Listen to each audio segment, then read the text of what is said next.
Croeso unwaith eto I bob un atro ni. Mae'n hyfryd gweld eich gwynebau chi, a hyfryd gallu bod gyda ein gilydd. Fi'n cofio o'r hen gapel, oedd yr un oedd yn croesawu yn y coridor. A'r coridor oedd ar llyfr amynau. A fi'n cofio un ohonoch chi blant yn dod mewn i'r capel ac yn bron a bod yn neidio ac yn dawnsio, yn excited I ddod yn y capel. A ni'n meddwl ar y pryd, wel, na'n siampl, fel y dylen ni fod. Ac ar ôl bore yma, falle dylen ni fod fwy felly, bod yna ryw frwdfrydedd a sylweddoli, wel, be fydd gan Duw I ddweud wrtho fi, wrtho chi? Heno, mae'n Dduw byw, mae'n air byw.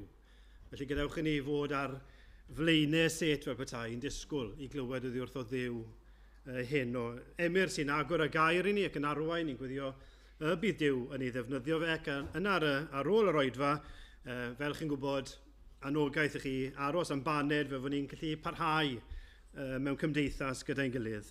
Diolch yn fawr i'r rhai fi oedd yn heol Don Prynhaw yma. Gafon ni'r fraint o rannu'r efengil gyda bobl annwyl iawn. Gadewch I ni weddio dros y rhai hyn. Yn hen, mewn angen, y bydd Duw yn siarad â nhw yn ôl eu hangen. O ran yr wythnos wedyn, cwrgweddi fan hyn, nos Fawrth, cwarter I 8. Os chi heb fod o'r blaen, gai annog chi ddod. Mae da ni lot I weddio amdano, meddwl am holl weithgareddau'r haf, y gwersylloedd, yr ymgyrchoedd, cynadleddau. Mae gymaint I weddio. Gai annog chi, peidiwch bod yn swyl I ddod. Nos Fawrth, cwarter I 8, trwy'r ochr yn y cefn fan hyn. Yna, bore Dydd Gwener, amser paned o 10 tan 12, ac yna Sul nesaf os Duw yn mynd bydd Meirion yn arwain y bore a'r hwyr. Emyr ac Atron o'r plant yn cael cyfle I gael gwyliau, ni'n cofio amdanyn nhw. Gyna casgliad y mis yn mynd at waith heledd Job, a ni wedi anfon manylion llythyr gweddi hi ar y WhatsApp y capel. Wel, dyna'r coeddiadau. Gadwch I ni ddechrau'r oedfa trwy droi'n golwg at Dduw. O arglwydd ein Duw, diolch nawr am y fraint sydd gyda ni I ddod gyda'n gilydd I daddoli di. Ac o arglwydd ni'n gofyn os gweli di fod yn dda nawr ar I ti ymweled â ni, ac ar I ti ddod mewn ffordd bydd yn llorio ni. I ni mor gyfarwydd a ddod, pnawn Dydd Sul, I ni mor gyfarwydd a trefn yr oedfa, ond ni'n gweddio o Dduw y bydde di'n neud yr anghyfarwydd, ac y bydde di'n siarad a ni, a fi, a ni fel unigolion, mewn ffordd grymus iawn, bydd yn cael effaith ar ein hagwedd ni, ar ein golwg ni ohono ti, ac y byddwn ni o arglwydd ein Duw yn profi rhyw dangnefedd Duw y byd ddim yn gwybod amdano. Arglwydd ni'n cyflwyno'n gilydd I dofal, ni'n diolch am y sawl newyddion hyfryd ni wedi clywed wythnos yma. Ond ni'n cyflwyno bob un awr I dofal di, yn ôl yr angen, o Dduw, bob aelod yn yr eglwys, bob ffrind sy'n dod o arglwydd ni'n gweddio, bydden nhw yn profi dy fendith a dy dangnefedd. Rhagora nawr ar ein disyfiadau ni, a derbyn y clod I gyd yn enw ac yn heiddiant ein gwaredwr annwyl Iesu Grist. Amen. Amen. Amen. Diolch Gwydion. Y bore yma, o'n i'n meddwl am y saboth, y diwrnod o orffwys. A ni'n parhau heno ar hyd yr un thema mewn gwirionedd, a felly ni'n mynd I ganu emyn efo'n gilydd I ddechrau. Arglwydd. Gad i'n dawel orffwys, dan gysgodau'r palmwydd clud, lle yr eistedd pererinion ar ei ffordd i'r nefol fyd. Darlun o'r eglwys yn dyfa bod ni'n dod fel petai at ein gilydd, fel pererinion ar daith, ac yn gorffwys gyda'n gilydd. Lle'r adroddant dy ffyddlondeb iddynt yn yr anial cras, nes anghofio eu cyfyngderau wrth foliannu nerth dy ras. Ac ymlaen, o'n I sefyll I ganu dy'n gilydd.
Fi am mynd i droi heno at lyfr y Salmau a'r drydydd Salm. Salm rhif 3. Nethon ni glywed bore yma yn ein darlleniad am Dafydd yn ffoi rhag Saul. Yn y Salm yma, mae Dafydd unwaith eto'n ffoi, ond y tro hwn rhag ei fab, Absalom. Felly Salm 3. I Dafydd pan ffodd rhag ei fab Absalom. Arglwydd. Mor lluosog yw fy ngwrthwynebwyr. Mae llawer yn codi yn fy erbyn, a llawer yn dweud amdanaf, ni chaiff waredigaeth yn niw. Ond yr wyt ti, arglwydd, yn darian i mi, yn ogoniant i mi, ac yn fy nyrchafu. Gwaeddaf yn uchel ar yr arglwydd ac etib fi o'i fynydd sanctaidd. Yr wyf yn gorwedd ac yn cysgu ac yn andeffro am fod yr arglwydd yn fy nghynnal.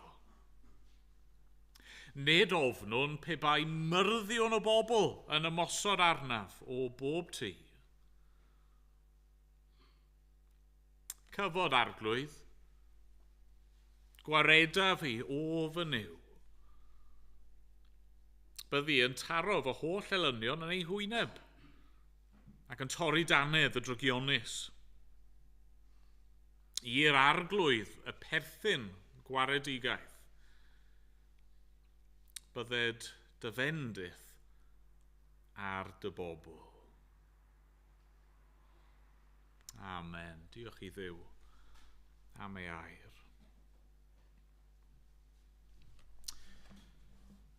Ganwn ni emyn arall. Rhif 644. Ro Emyr James, na oer y byd amdano. Y nefol hedd a ddaeth trwy ddwyfol loes. Pan byddo'r don ar fenaid gwan yn curo, mae'n dawel gyda'r Iesu wrth y groes. Nawn ni sefyll i ganu.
Meirion yn mynd i ddod ymlaen nawr i rannu dyn ni. Diolch, Meirion.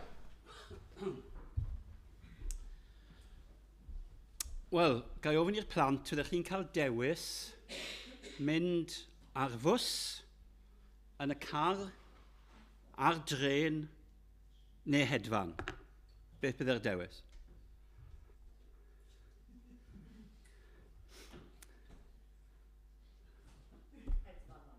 Hedfan, OK. I ni mynd i hedfan. Pa mor bell ych chi'n meddwl bod ni'n mynd i hedfan? I'r gogledd? America? Nage. I ni mynd i hedfan i Roeg, gwlad Groeg. Os na? Mae yna foi yn y cefn, bydde fe byth yn gweithio ar y wyren, ond i ni mynd i gyrraedd gwlad Groeg. Mae e fyna, ond dyw e ddim fyna.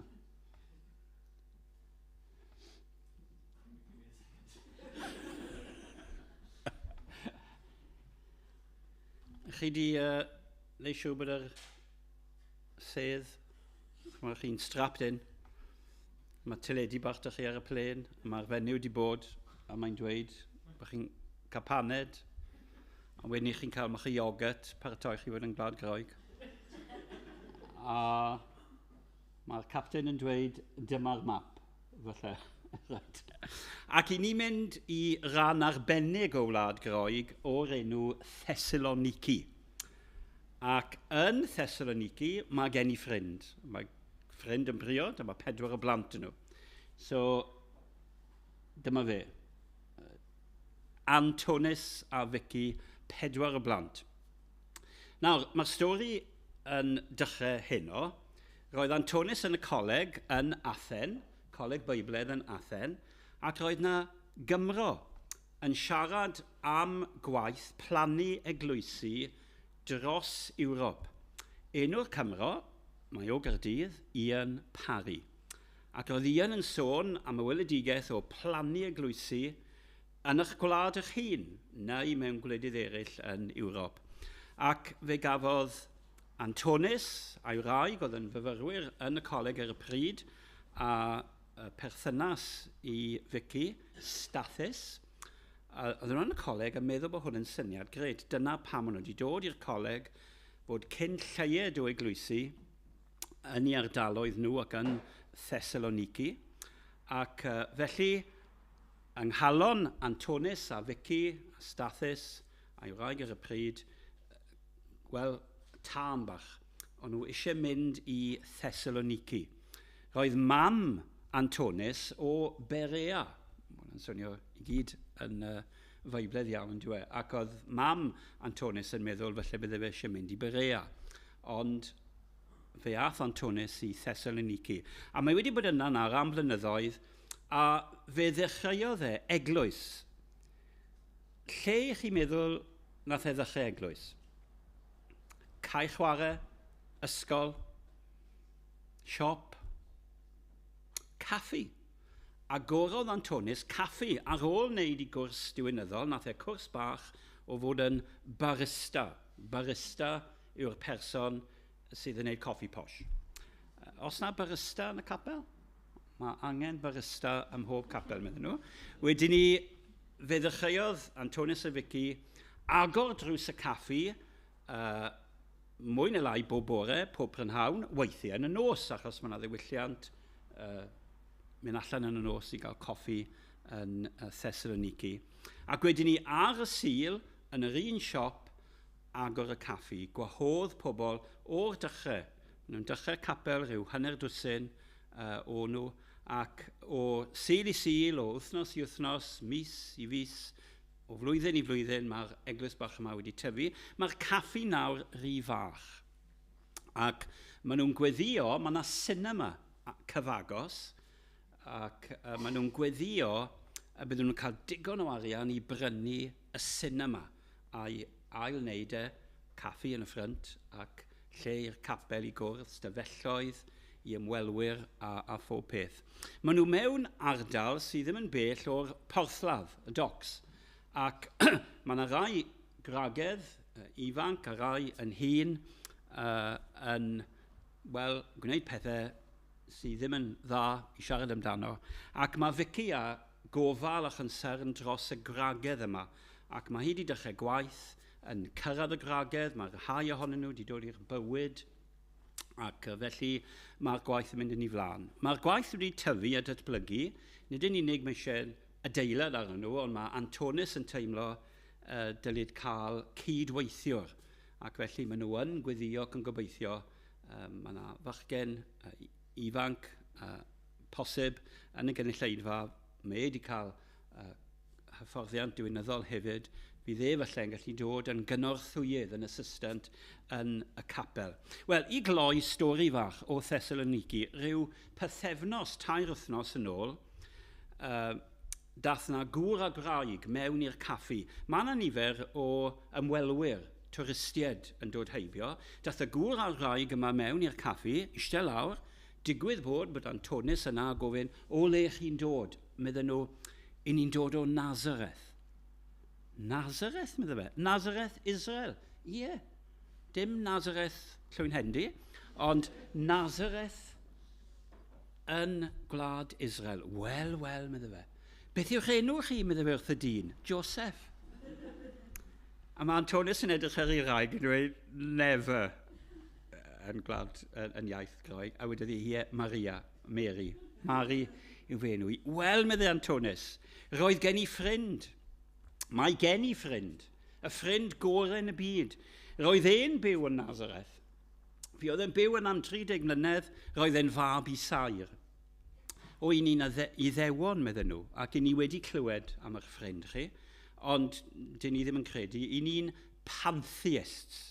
Ewch gatre, gofynwch i'ch rhieni esbonio, wel, ac felly, i ni gyd. Mae Duw ym mhobman, ac i ni'n addoli hael lloer neu y byd yma i gyd yw Duw. Wel, fe dreuliodd Antonis dros awr yn siarad yn nhw am Meseia, mab Joseph a Mair, yr arglwydd Iesu Grist. Eithon nhw allan o'r siop, nid unig wedi cael coffi yng ngeiriau Antonis, coffi gorau Thessaloniki, ond gesyn nhw clywed hefyd am y ffrind gorau, yr arglwydd Iesu Grist. Wel, gadewch i ni weddio am Joseph a Mair, Antonis yn dal yn y gwaith. Mae yna rhywun cyn yr oedfa wedi dweithio fi bydde fe'n licio mynd i Thessaloniki. Felly, fi'n awgrymu heno, chymod ni'n cael casgliad y mis. Casgliad y mis, mae Meirion, mae Emrys a Bedwyr eisiau mynd i Thessaloniki. Ac cael trip cenhadol i weld y mannau yma ac i ddod i adnabod y bobl yma'n well. Diolch am eich gweddiau. Diolch Meirion, lle mi'n sain o lan? Na'r cwestiwn.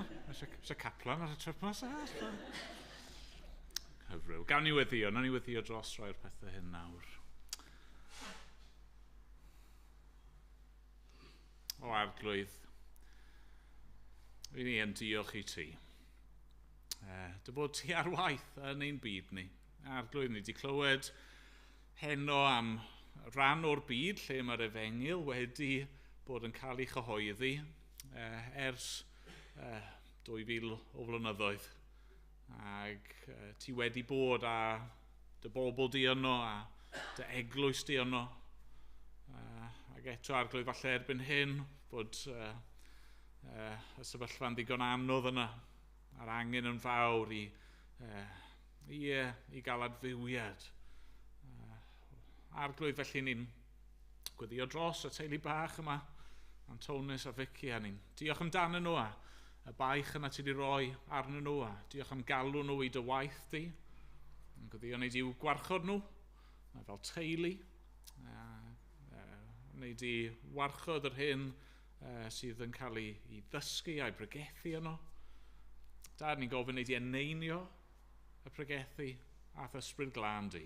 Ac arglwydd wneud i bendithio'r drechion yma yn y caffi ac yn y blaen. Ni'n diolch am glywed am rai yn dod i fewn fel Joseph a Mair. Arglwydd ni'n gweddio dros nhw yn awr, lle bynnag maen nhw arglwydd. Gad i'r had yna sydd wedi cael ei hau yn ei bywyd nhw i ddwy'n ffrwyth. Os gweli di fod yn dda. Dad, wrth i ni gael yn atgoffa am llefydd fel hyn ac gweithgarwch fel hyn, wrth i ni feddwl am, y syniad o deithiau cenhadol arglwydd, ni'n ymwybodol o'r angen. Fod llefydd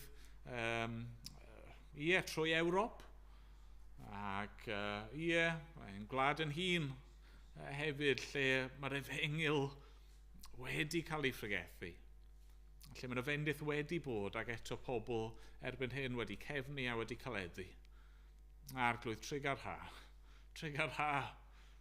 Dad, ni'n gwybod bod eglwys di'n tyfu mewn ffordd aruthrol mewn rai rannau o'r byd. Dad, ni'n deheu am weld hynny unwaith eto yn Ewrop os gwelid i fod yn dda. Dad, ni'n cyflwyno'n hunan i ti nawr. Unwaith eto arglwydd yn gofyn i ti roi gorffwys a thangnefedd i ni wrth i ni feddwl am y salm yma i ni wedi ddarllen. Arglwydd a wneud i siarad a ni unwaith yn ragor. Gweithio yn ein calonna ni. Dad, clyw ein gweddi ni. Am bod ni'n gofyn yn enw yr arglwydd Iesu. Amen. Amen. Ganon ni eto o Cwmpawd 2. Rhif 9. Distewch, cant mae presenoldeb Crist y sanctaidd un ger llaw. Dewch, plygwch ger ei fron mewn dofn barchedig fraw. Di bechod yw e fe, lle saif mae yn sanctaidd le. Distewch, cant mae presenoldeb Crist y sanctaidd un ger llaw.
Wel, trowch gyda fi i'r drydydd Salm.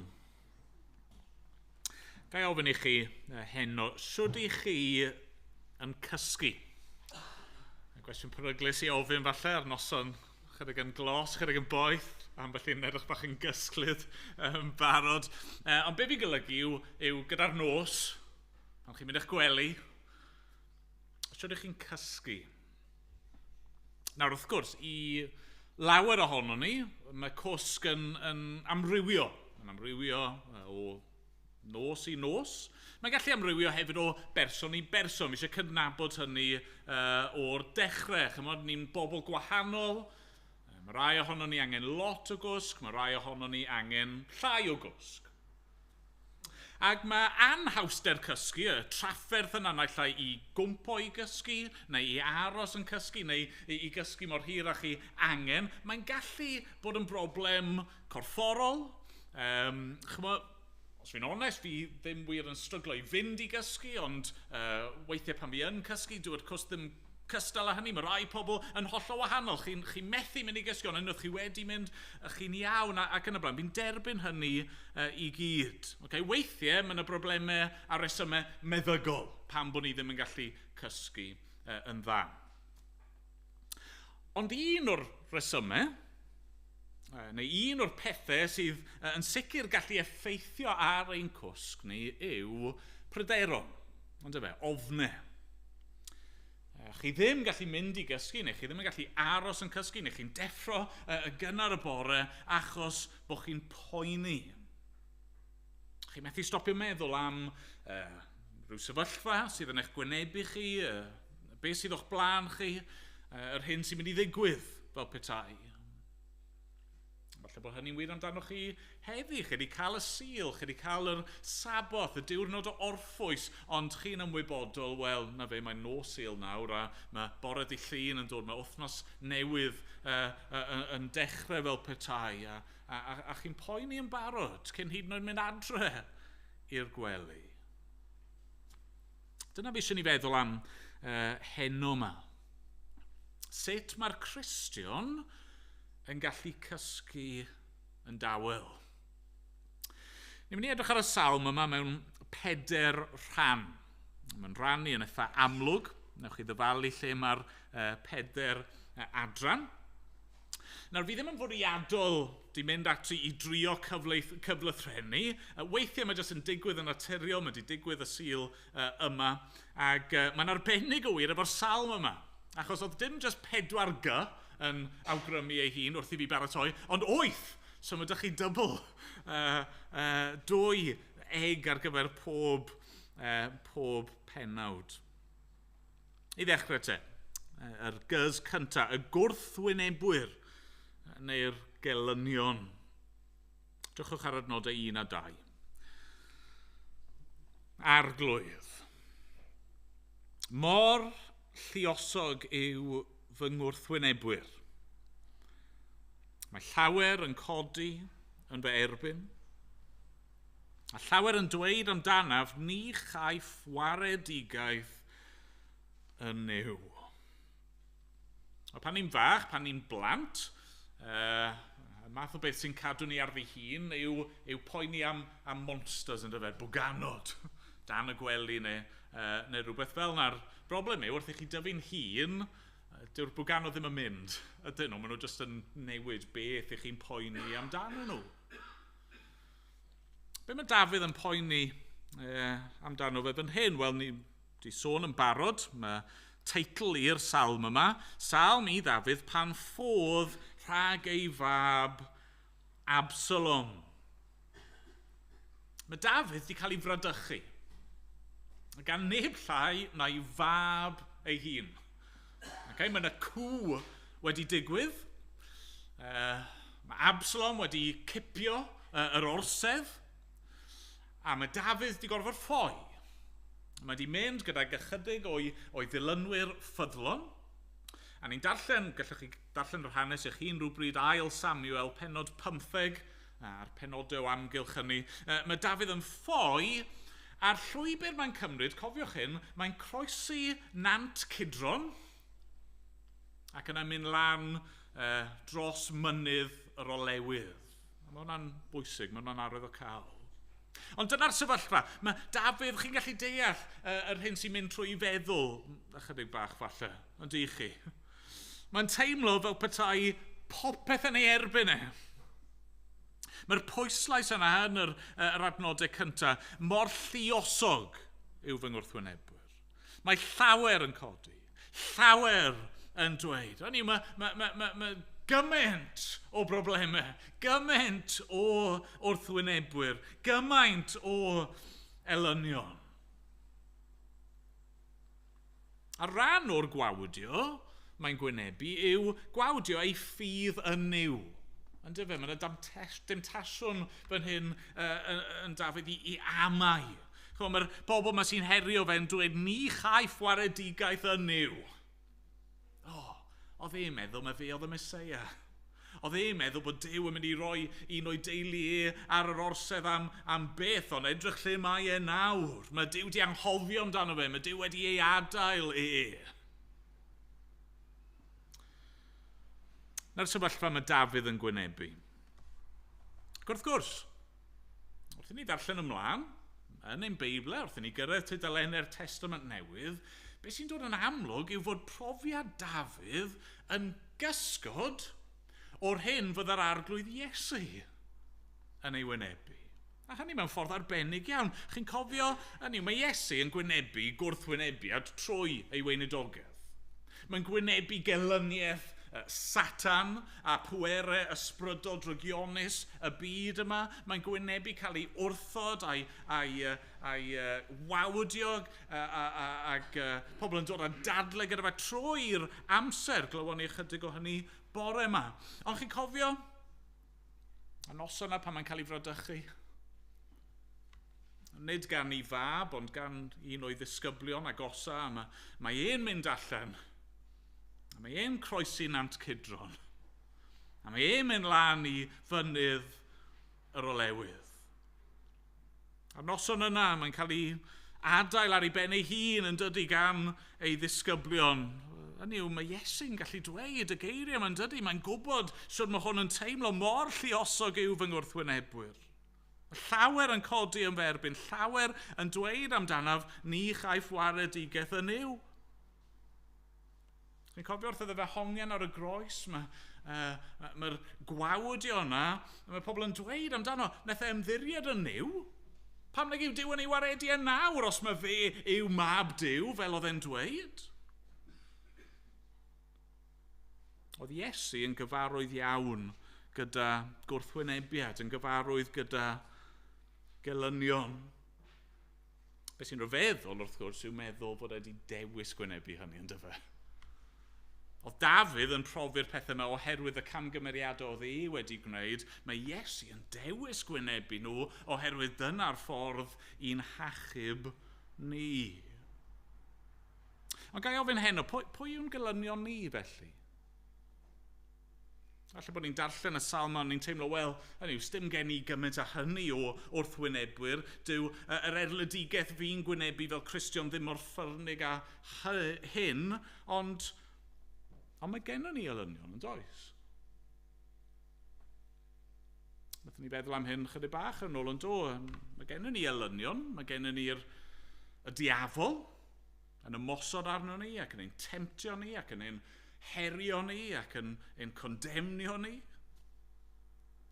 Mae dyn ni'n cnawd ein hun sydd yn creu pob math o broblemau i ni ar adegau.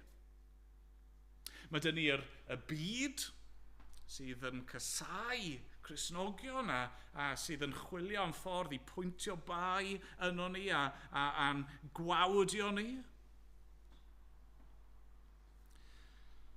Ni'n gwynebu pechod a marwolaeth. Nhw'n elynion ddigon mawr yn dyn nhw.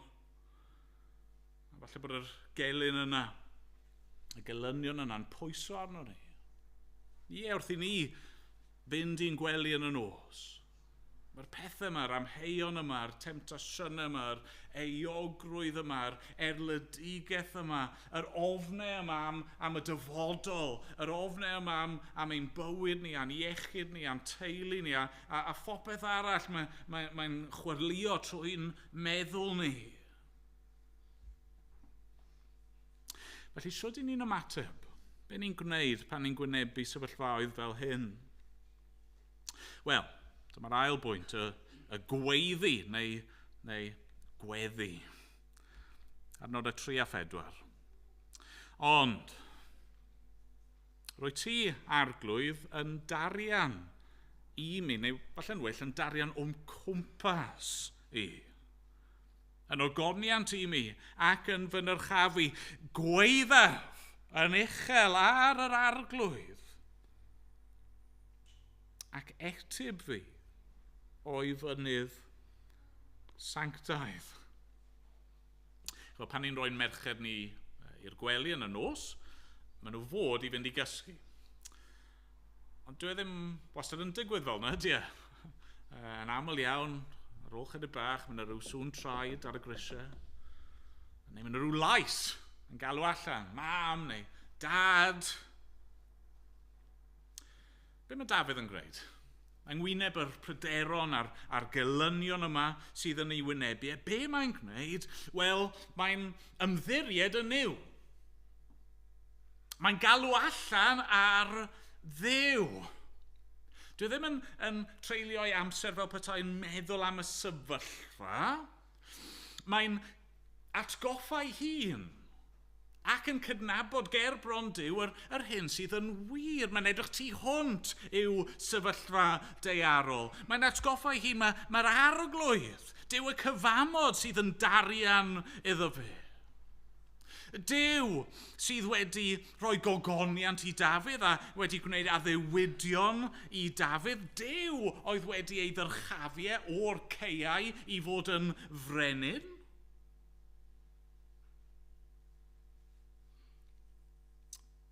Mae'n galw allan. Sylwch, mae Dafydd wedi gorfod ffoi o Jerusalem, o fynydd Seion, o y man lle roedd y tabernacl ac arch cyfamod Duw, ond mae'n cofio gweithaf yn uchel ar yr arglwydd ac etib fi o'i fynydd sanctaidd. Dyw'r arglwydd ddim wedi cael ei ddisodli. Dyw Absalom ddim wedi llwyddo i tynnu'r arglwydd oddi ar ei orsedd. Mae Duw dal yn teyrnasu. A felly mae Dafydd yn galw allan, yn gweddio ar Dduw ac yn ymddiried ei hun iddo fe. Ac unwaith eto, na gyfer dyna oedd profiad Crist. Chi'n meddwl amdano fe, mae wedi croesi Nant Cydron, mae wedi mynd lan i fynydd o'r olewydd, mae'n mynd i ardd Gethsemane. A be mae'n gwneud yno? Wel, mae'n gweddio. Mae'n ymddiried ei hun i'r tad cyfiawn a sanctaidd. Ac yn ar y groes wrth iddo fe farw, be mae'n gwneud? Mae'n dweud, o dad, i ddwylo di rwyf yn cyflwyno fy ysbryd. Rydewch ar hyn, mae'r awdur at yr Hebreaid yn ysgrifennu ym mhenod 5. Beth oedd agwedd yr arglwydd Iesu. Hebreaid 5 ac adnod 7. Yn nyddiau ei gnawd, fe offrymodd Iesu weddiau ac erfyniadau gyda llef uchel a dagrau i'r un oedd yn abl i'w achub rhag marwolaeth. Ac fe gafodd ei wrando o achos ei barchedig ofn. Be mae'r arglwydd Iesu'n gwneud wrth wynebu'r holl erledigaeth a'r gelynion yma? Wel, mae'n gweddio. Mae'n galw allan ar Dduw. Beth i ni fod i wneud te? Beth i ni'n gwneud? Pan mae trafferthion yn dod, pan mae ofnau a pryderon yn pentyrru ar ben ei gilydd, ydyn ni'n meddwl bod ni'n gallu datrys nhw trwy poeni bach yn fwy amdano nhw? Neu ydyn ni'n galw ar yr arglwydd, yr un sydd yn gallu camu fewn, yr un sydd yn gallu ein cynnal ni. Nac yw hwnna'n hyfryd i wybod pan mae trafferthion yn dod, mae gennych chi rhywle i droi. Mae'n plant ni'n gwybod lle i droi yn y nos. O Dafydd yn gwybod lle i droi, mae'r arglwydd Iesu'n gwybod lle i droi. Ydych chi'n gwybod? Os chi ddim yn Gristion yma heno, lle chi'n troi? Lle chi'n troi? Mae yna un fan hyn sydd yn barod i wrando, barod i ateb. Nawr te, beth yw canlyniad hyn? Wel, yn syth, dyma'r trydydd pwynt, ni'n clywed am y gorwedd, neu, os chi eisiau, y gorffwys. Adnodau 5 a 6. Yr wyf yn gorwedd ac yn cysgu, ac yn andeffro, am fod yr arglwydd yn fy nghynnal. Nid ofnwn pe bai myrddiwn o bobl yn ymosod arnaf o bob tŷ. Yn o bob tebyg, mae yna sawl peth ni'n colli yn y cyfieithu fan hyn. Yn gyntaf i gyd, mae'r pwyslais yn y greiddiol ar y syniad o sioc bron a bod, yr wyf, hynny yw, rwy fi sy'n gwynebu'r holl gelynion yma, fi sydd wedi gorfod ffoi am fy mywyd i, fi sydd yn gwynebu'r holl broblem yma, fi yn gallu gorwedd a chysgu. Ac yna, rhywbeth arall sy'n cael ei golli yw nid just bod Dafydd fan hyn yn cysgu, ond yr awgrym yw cysgu'n dda.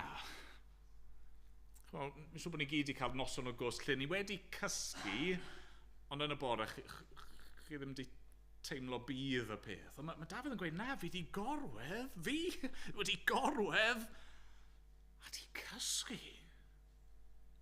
Di cysgu'n dawel. Di cysgu yn drwm. Fod y gelynion dal mas na cofiwch, yn yw, sdim byd i newid.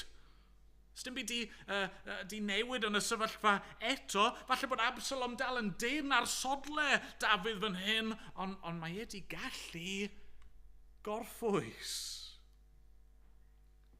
Ac yna mae dychu'r darlun hyfryd yno'n does. Rwyf yn gorwedd ac yn cysgu ac yna'n deffro am fod yr arglwydd yn fy nghynnal. Mae un esboniwr yn dweud, falle gallwn ni gyfieithu hwnna, the Lord is my pillow. Mae'n wych, di. Pa fath o clustog neu gobenydd sydd â chi? Adros, ydych chi un o'r rai memory foam yna, neu rhywun posturepedic i helpu chi i gysgu'n well? Gobeithio bod nhw'n help, ond dwi ddim cystal â hwn. Yr arglwydd sydd yn fy nghynnal, fi'n gorffwys fy mhen ar Dduw, ac ar ei addewidion ac ar ei ffyddlondeb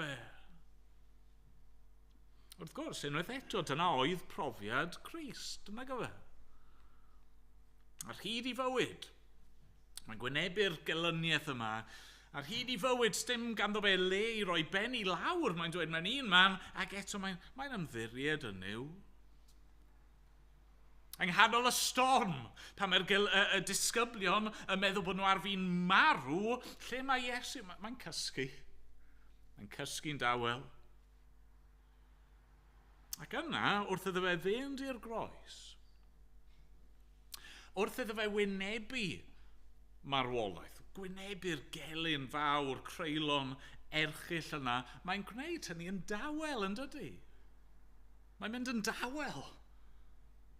Gan wybod, bydd yn gorwedd ac yn cysgu ac yn andeffro am fod yr arglwydd yn fy nghynnal. Mae'r arglwydd Iesu yn gwynebu ei elynion i gyd, y diafol, a'r holl bwerau eraill, a'i holl elynion, ac i hyd yn oed marwolaeth a'r bedd, a mae'n gwneud hynny yn hyderus yn ei dad. Gall hynny fod yn wir amdano ni heno. Gall hwn fod yn wir i chi. Dyma yw ein gobaith ni am profiad ni fel Cristnogion. Beth bynnag yw ein problemau, beth bynnag yw'r heriau ni'n gwynebu, os i ni'n galw ar yr arglwydd, gallwn ni gysgu yn dawel. Nawr, falle bydd y sefyllfa ddim yn newid, falle bydd e ddim yn newid yn syth, falle wneith e ddim newid o gwbl. Ond i'r Cristion, dwi ddim angen newid, ydy e? Really? Be sydd gan y Cristion? Heddwch cydwybod. Be sydd gan y Cristion? Tangnefedd tu hwnt i ddeall. Be sydd gan y Cristion? Wel, perthynas gyda'i dad. Be sydd gan y Cristion?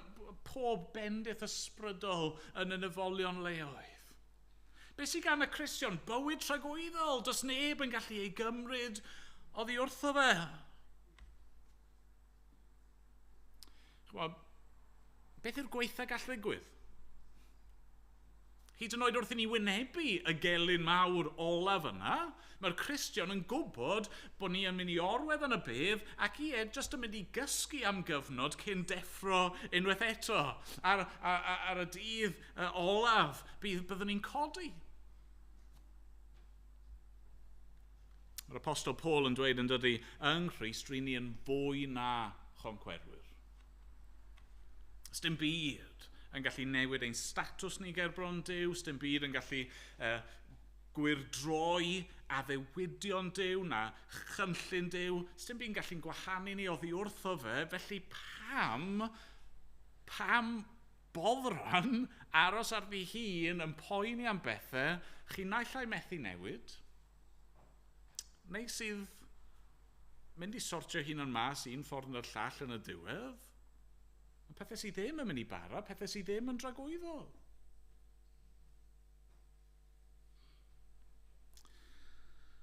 Nawr, fel wedi gweud, mae'r gelynion dal mas na i Dafydd, a falle i ni, falle bydd ein sefyllfa ni ddim yn newid yn syth. A falle mae'n bwysig bod ni'n neud yr un pwynt olaf yma, dyma'r pwynt 4 heno, sef y gwaredu, neu'r gorchfygu. Adnodau 7 a 8. Cyfod, arglwydd, gwareda fi o fy niw. Byddi yn taro fy holl elynion yn ei hwyneb ac yn torri danedd y drygionus. I'r arglwydd y perthyn gwaredigaeth. Bydded dy fendith ar dy bobl. Nawr, mae Dafydd yn hyn yn siarad fel brenin pobl Dduw. Ni wedi gweld hynny o'r blaen, ond mae'n siarad fel y Meseia. Ac mae'n efelychu arferiad Moses. Felly bydd rai o'ch chi'n cofio'n llyfr Numeri. Ni'n darllen am Moses, wrth iddo fe arwain y bobl ar y pryd. Numeri pennod 10, ac yn adnod 35. Ni'n clywed hyn. Pan gychwynnau yr arch allan, arch y cyfamod, byddai Moses yn dweud, cod arglwydd, gwasgar dy elynion a boed i'r rhai sy'n dy gysau ffoi o'th flaen. A phan ddoi'r arch i orffwys, byddai'n dweud dychwel arglwydd at fyrddionau Israel. Be sydd dyn ni fan hyn felly, mae Dafydd yn gweddio ac yn galw ar Dduw, fel ni wedi gweld yn barod, ond mae'n hyderus beth bynnag sydd yn digwydd yn ei fywyd a'i sefyllfa fe, mae'n gallu bod yn hollol hyderus fod Duw un dydd yn mynd i drechu pob gelyn. A bod e'n mynd i ddelio gyda'r drygionus. Nawr, sut mae Dafydd gallu bod mor sicr? Wel, Achos dyna'r math o dduw yw e. Mae'n dduw cyfamod sydd wedi gwneud addewidion. Mae'n dduw cyfiawn sydd yn delio gyda drygioni. Mae'n dduw sydd yn gwaredu. Cyfo'r arglwydd gwareda fi. Ac yna nes ymlaen i'r arglwydd y perthyn gwaredigaeth. Hynny, dyma'r math o dduw yw e. Mae'n dduw cyfiawn sydd yn cosbi drygioni ac yn achub ei bobl. Mae'n bendithio ei bobl. Na'r adnod ola, bydde dy fendith ar dy bobl. Mewn ffordd mae Dafydd eisiau hyn iddo fe ei hun, achos dyna fydd yn gwneud lles i'r bobl. A felly Crist hefyd. Chwarae yr Iesu'n gwybod bod y tad wedi addo pethau iddo fe. Mae yna ddewyd yn does, eistedd ar fy heilaw, nes i mi wneud dy elynion yn droedfainc i'th draed. Oedd Iesu'n gwybod dyma sy'n mynd i ddigwydd.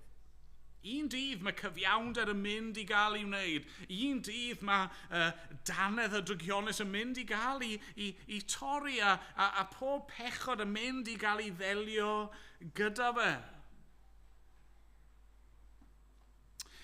A felly gallwn ni fod yn hyderus yn yr un ffordd. Chymod, falle bod pob math o bethau'n poeni chi yn eich bywyd eich hun, ac yna ni'n edrych o'n cwmpas ni, yn darllen y newyddion, a ni'n clywed am Ukraine, a Gaza, a Syria, a'r holl lefydd gwahanol yma, a mae gyd yn teimlo mor fawr, mae'n teimlo yn ormod, ond na, gallwn ni fod yn hyderus, mae Duw yn mynd i waredu. Un dydd mae'n mynd i farnu. Un dydd, byddwn ni yn gallu cysgu a gorffwys yn berffaith, achos bydd dim byd arall i'w boeni, i'n poeni ni mwyach. Na'r addewid, ynddo fe? Yn y nefoedd ar deiar newydd, pan mae pob drygioni wedi cael ei sgubo i ffwrdd, pan mae'r diafol a'i ddilynwyr a'r holl pwerau drygionus wedi cael ei barnu, a'i condemnio, a'i cosbi, pan fydd Duw wedi ein gosod ni mewn creadigaeth newydd a wedi sychu pob deigryn o'n llyged ni a bydd heddwch yn teyrnasu. Byddwn ni'n cysgu'n dda. Byddwn ni'n cysgu'n dda. Ond y pwynt yw, achos ni'n gwybod mae dyna'r cwsg sydd o'n blaenau ni, a'r gorffwys sydd o'n blaenau ni, ni'n gallu cysgu fel na heno.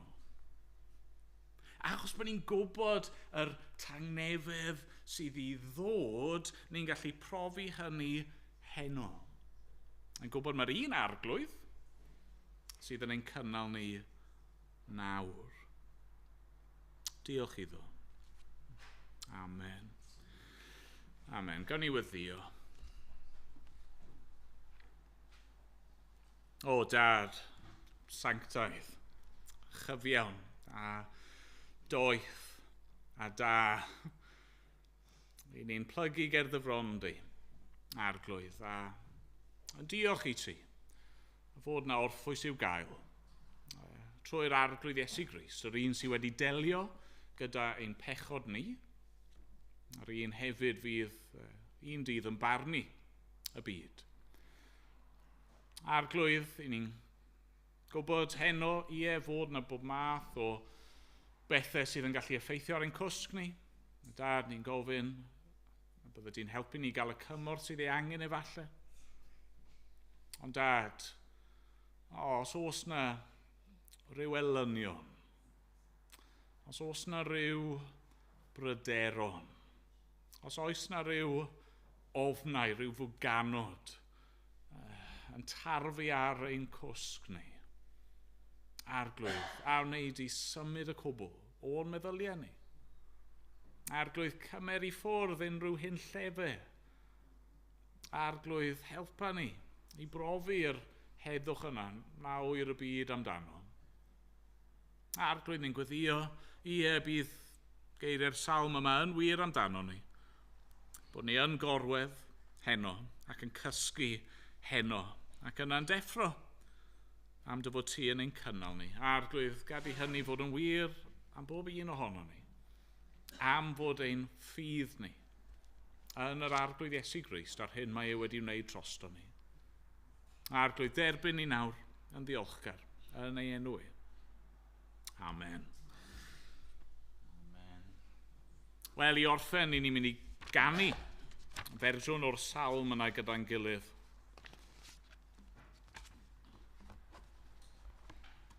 Salm 3. Mae fy ngelynion li yn uchel iawn ei llef, yn holi'n goeglyd pam na ddaw ei ddew i'w achub ef. Rwy ti fy new yn darian gref i mi. Gweidda fy'n uchel arno ef e etib yntau'n chri. Mi gysgaf a deffrof am fod fy new o'm ti. Nid ofnwn fyddion o rai drwg, nac ymosodiad lli. Fe drewi di y rhai drwg, a thorri ei danedd llym. Ti buai'r waredigaeth fawr, bendithia ni a thrym. Nawn ni sefyll i ganu.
Iesu Grist, a chariad Duw, a chymdeithas yr ysbryd glân, i aros gyda ni oll, nawr ac am byth. Amen.